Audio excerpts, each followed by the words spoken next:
the best treatment for that we know exists is to do gender confirmation via hormones. And you know that doesn't affect the suicide rate. The suicide rate for trans people is very high, post-op and pre-op. Really doesn't get affected by whether or not you treat them. Well, the operation, the question can be, misconception is why is that? Is that because they're not accepted by society and we're not more loving? Could it be underlying issues that are causing them to feel this way in the first place? Like, what is it? We don't know, and I'm sure it varies widely. It's been a while since we dropped one of these, but we're back with a scorcher. Today's lineup features Joe Rogan absolutely dismantling guests bold enough to bring woke ideology onto his turf.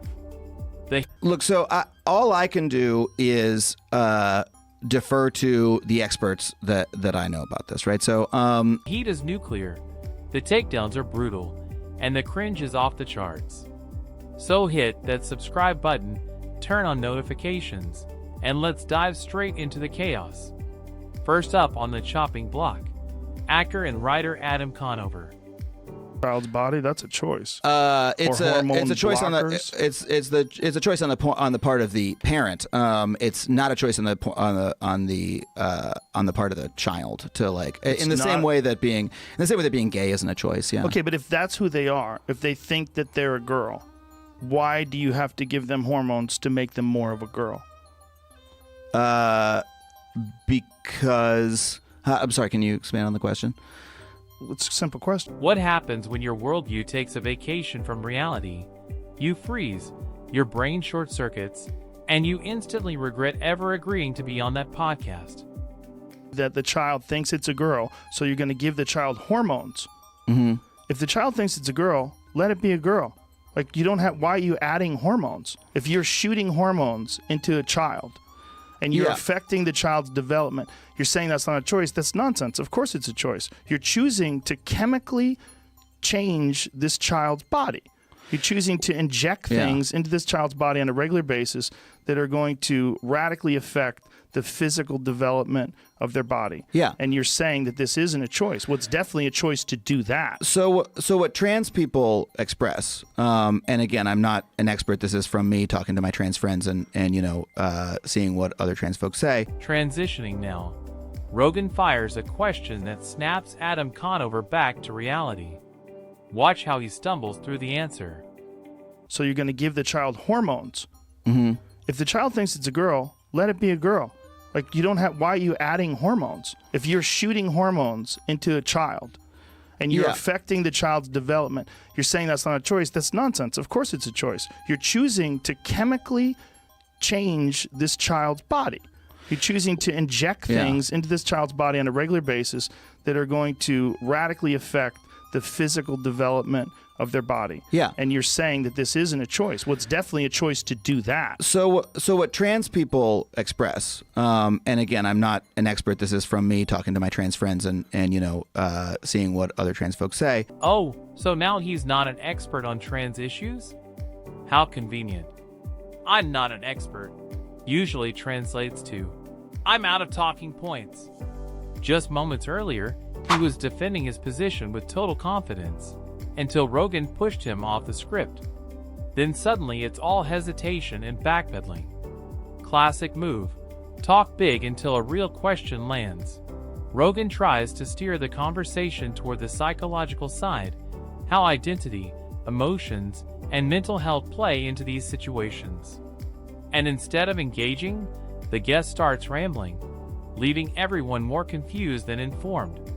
In a debate this serious, clarity matters. Nobody's saying kids shouldn't get support. Of course they should. But acting like thoughtful discussion is somehow offensive? That's where the whole conversation falls apart. That the child thinks it's a girl, so you're going to give the child hormones. Mm-hmm. If the child thinks it's a girl, let it be a girl.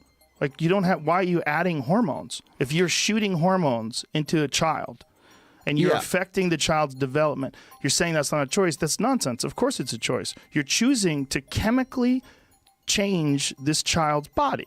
You're choosing to inject things into this child's body on a regular basis that are going to radically affect the physical development of their body. Yeah. And you're saying that this isn't a choice. Well, it's definitely a choice to do that. Boom.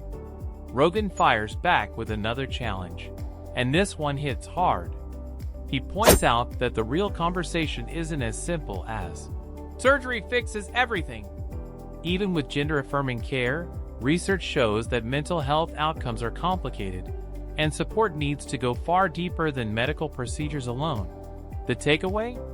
The core issues are psychological and emotional, layered, difficult, and far too complex to be solved with one-size-fits-all answers.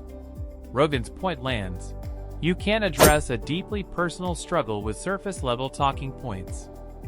I would say, like, hey man, I just got to bone up on, on that particular, because I don't want to speak to suicide rates. My entire concern is with children. My concern is not with young adults deciding to take steps to confirm their gender identity, who they feel they really are. And just like that, Adam Conover backed off, completely deflated, the confidence gone.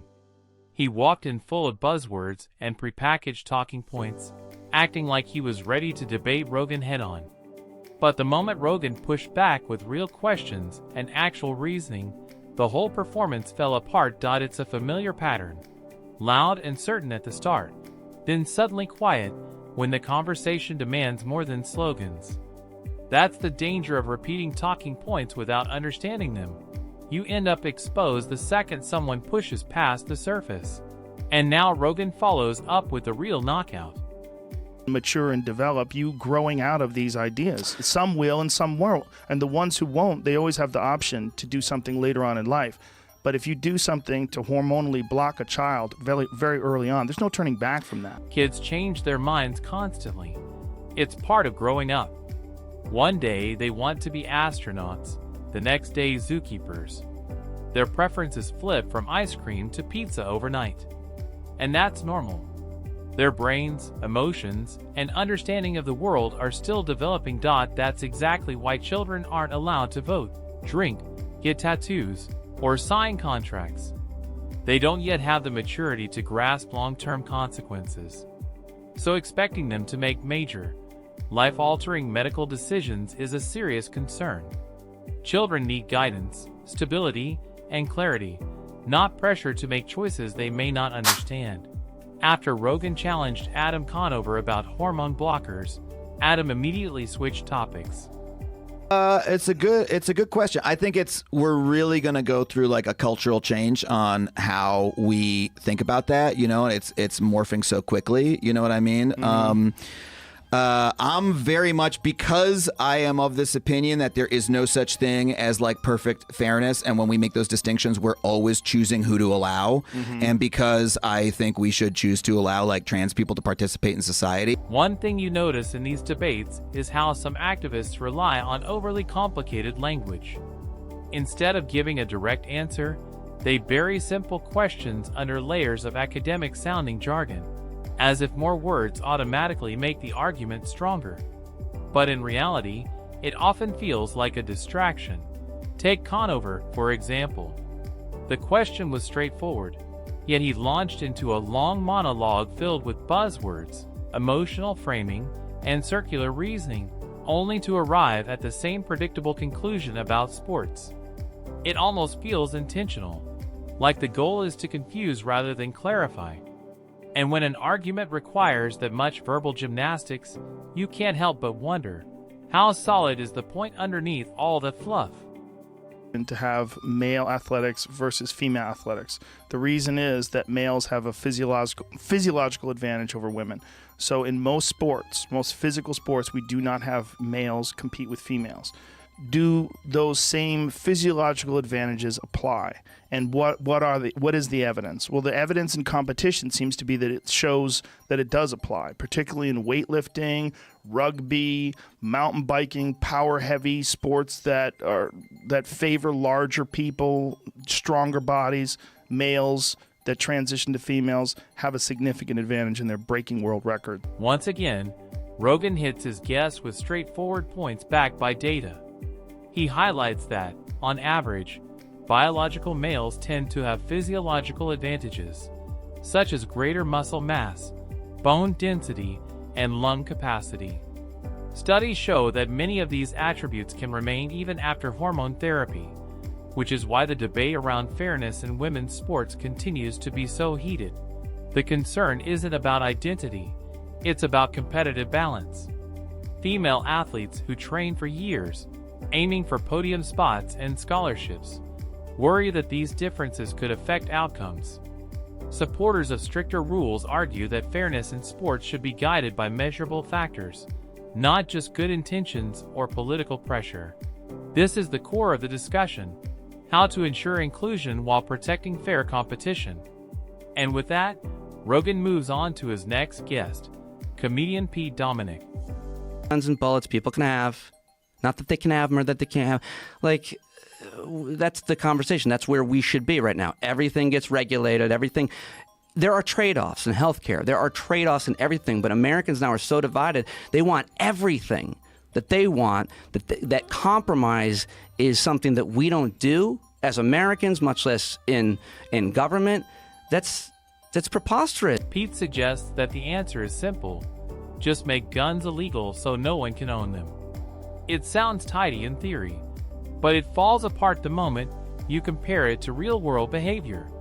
Criminals, by definition, don't follow laws. If gun ownership were banned tomorrow, the people who obey the law would give theirs up, and the people who don't obey the law would keep theirs. History shows this pattern over and over. Prohibition didn't erase alcohol, it created a giant black market. Drugs are illegal in many places, yet they still circulate widely. When you ban something without eliminating demand, it doesn't disappear. It just goes underground, where it's harder to track, harder to regulate, and harder to control. The result? Law-abiding citizens end up disarmed, while those with bad intentions remain armed. That's not a safer society, it's a more unpredictable one. And that's exactly why Rogan pushes back on Pete's argument so hard. The gun thing, the most fucked up part about the messiness of the gun thing is that even if you made guns illegal, even if you said you can't have any bullets, you'll all go to jail. There's so many guns. You're not getting them all. It's not possible. There's more guns than there are people, which means there's more than 30 million guns There are. in this country alone. Rogan nails a point almost everyone ignores. Even if the government tried Pete Dominic's "buy back every gun" plan, it would be a financial and logistical disaster. There are more than 400 million privately owned guns in America, more guns than people. A buyback would cost billions, possibly trillions, and still wouldn't work. Plenty of gun owners wouldn't turn theirs in. Others would hide them or sell them illegally. So taxpayers lose money, compliance is low, and the country ends up no safer than before. It's a feel-good idea that sounds nice in theory, but collapses instantly under real-world math. And speaking of collapsing, remember which guest completely crumbled when Rogan caught them in a lie? Associating me with this, and you are attempting to get me I'm asking cancelled you to effectively. distance yourself from that. Is But actually what I'm trying to do. That's not what you're doing. I do not you see don't this as think that? propaganda. Look at the way it's phrased on Okay. your article. This sort of race science is outdated and long since debunked, especially given the strong links between Atlantis and Aryans proposed by several Nazi archaeologists. That's like a part of the headline. You want me to show you some tweets I've gotten from Right. people that are I am- fans of Graham no, Hancock no, no, and no, think no, no, no, that... no, no. Listen, stop. Don't do that. They're not connected to him. They're just human. Flint Dibble accused Graham Hancock of pushing white supremacist ideas and helped lead the charge to cancel him. But now, shockingly, Flint is backpedaling, pretending he never said it. That is, until Joe Rogan stepped in with the receipts. Rogan pulled up the exact clip where Flint made the accusation. No speculation. No hearsay. Just cold, undeniable evidence. Flint tried to squirm out of it, but Rogan didn't let him spin or rewrite history. And just like that, all of Flint's righteous outrage collapsed into pure revisionist gaslighting. That's the thing about cancel culture warriors.